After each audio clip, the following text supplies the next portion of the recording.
Good evening, boys and girls and Midway families. This is Principal Jackson coming to you once again for this week's edition of Tuesday Tale. This is our first reading after the holiday break, and I was so excited to see all of you returning today.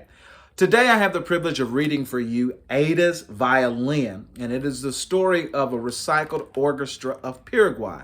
And Paraguay, for those of you who do not know, is a country in Central America.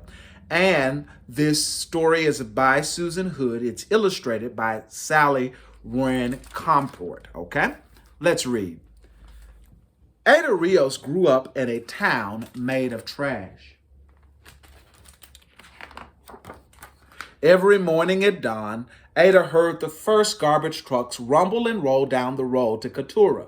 Beep, beep, beep, beep. Backing into the landfill, they tipped their loads up and crash. The trash came tumbling down 1,500 tons each day. Boys and girls, that is a lot of weight. A ton is about 2,000 pounds, 1 ton. And so if you had 1,500 tons, that is a lot of weight. Ada and her friends watched as the grancheros, recyclers, scrambled, tearing into plastic bags with long-handled hooks, pushing aside moldy produce, grabbing anything they could recycle or sell. The going rates, 5 cents for a pound of cardboard, 10 cents for a pound of plastic.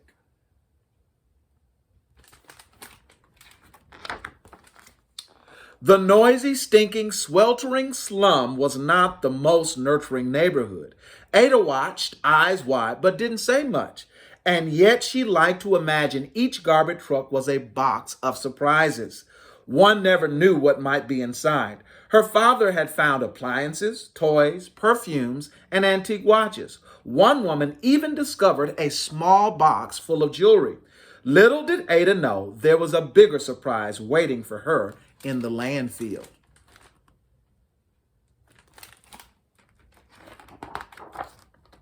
Every day when Ada's parents went to work, grandmother Miriam cared for Ada and her little sister Noella. Grandmother loved to sing to rock and roll songs from the 1960s. The girls grew up on the tunes of the Beatles, Simon and Garfunkel, and Creedence Clearwater Revival. Ada loved to sing too, but only when no one was listening. Ada's dad brightened the night with stories and songs of great musicians. He turned up the radio and pointed out the sounds of each instrument made. Ada heard one above all others. Zing went the strings on the violin.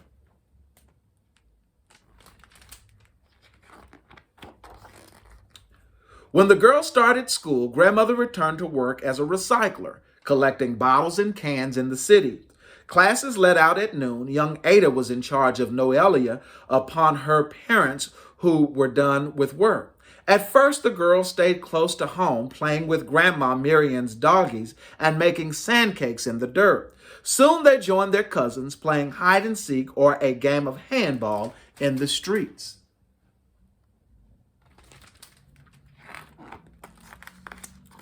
In time, they ventured farther afield, walking down the bodega to get candy. Boys and girls, a bodega is a Spanish word for a small store.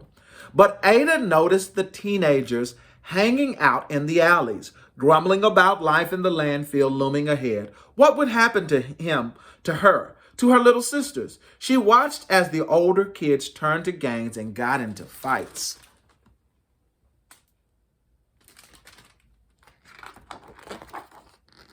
One day, when Ada was 11 years old, her grandmother saw a sign posted on the wall of the chapel. Violin, guitar, cello taught Saturdays at 8 a.m. Fabio Chavez. How grandmother had longed to learn music. Too late for her, maybe, she thought, but not for her granddaughters. She signed them up without asking, and their parents. Ada's heart sang out. Thanks to her abuela, abuela, boys and girls, is the Spanish word for grandma. She could leave her worries behind and learn to play. At the first class, the teacher, Fabio Chavez, had 3 guitars and 2 violins to share. Ada chose a violin right away, but 10 children had signed up. Frustrated, Ada and her friends found that there were not enough instruments to go around.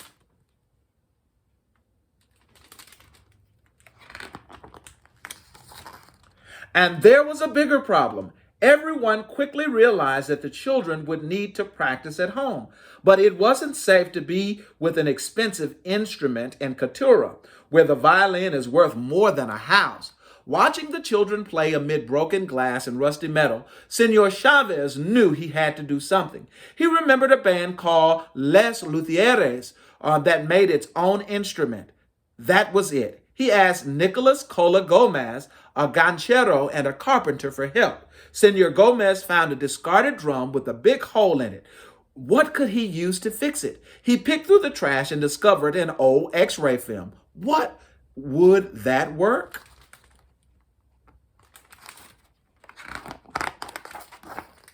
It did. Senor Gomez kept experimenting with others, like Tito Romero helped. Inventing instruments wasn't easy, but they fiddled around, discovering which materials hit just the right notes. They transformed old oil drums into cellos, water pipes into flutes, and packing crates into guitars.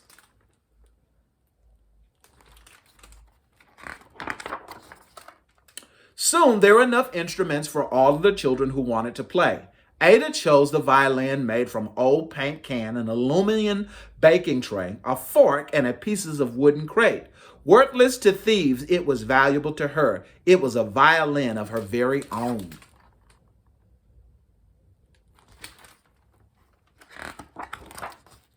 Senor Chavez set the strict schedule of 3-hour lessons. The class had no classroom, so they played outside, despite the 100-degree heat and sudden downpours.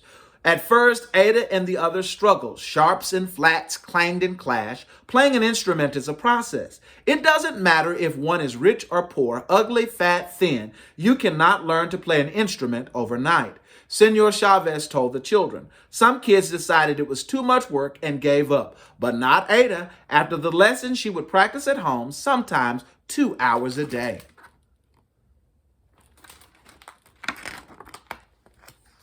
In time stretches, twangs and tweets hit the right notes. Their class became a small island where Chavez taught them to respect themselves and one another. Be kind. Always say please and thank you. Say you're sorry. Be dedicated when you can commit to something. Senor Chavez told the children. Soon the ragtag crew of kids learned to tune in, to listen to one another, to band together. The recycled orchestra was born. From then on, there was something new in the air in Cultura. The gancheros trudging home from the landfill might lift their heads to hear the sounds of Ada's violin and the strains of Bibi's cello and the strum of Noelia's guitar. A symphony of sound helped to lift them beyond the heat, the stench, and their aching back.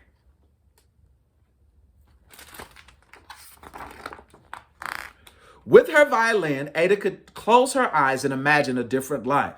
She could soar on the high, bright, bittersweet notes to a place far away. She could be who she was meant to be.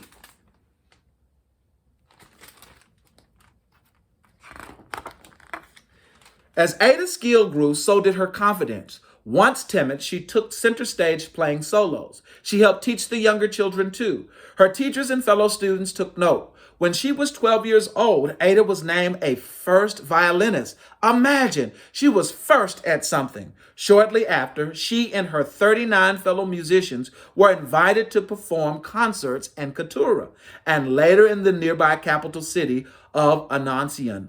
Word of this extraordinary orchestra spread. Soon they were asked to perform in other cities and even other countries.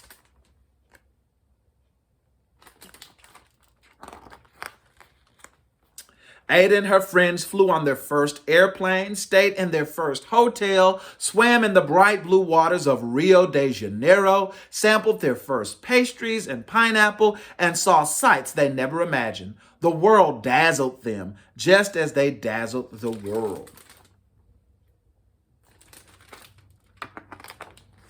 When Ada was 16, the orchestra received a very special invitation. They were asked to tour with a famous rock band.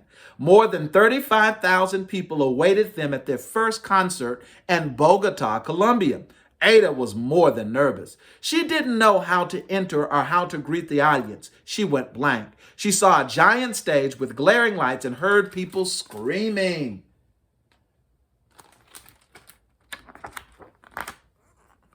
But she didn't worry. As the recycled orchestra took the stage, the people who had paid to see the rock band cheered for them. The enormous audience sang and swayed to the music as the orchestra played, and their performance came to a close.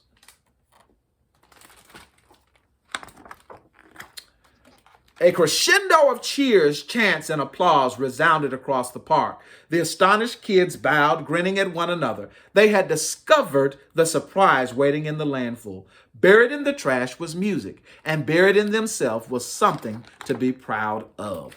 The end. Okay? So, boys and girls, as we were able to see with this story, this group of children who lived in this city, they were able to make their own instruments out of recycled trash. That is something very special. So I have a few questions for you today. I want you to answer in the comment section, either on Dojo, Facebook, or YouTube, okay?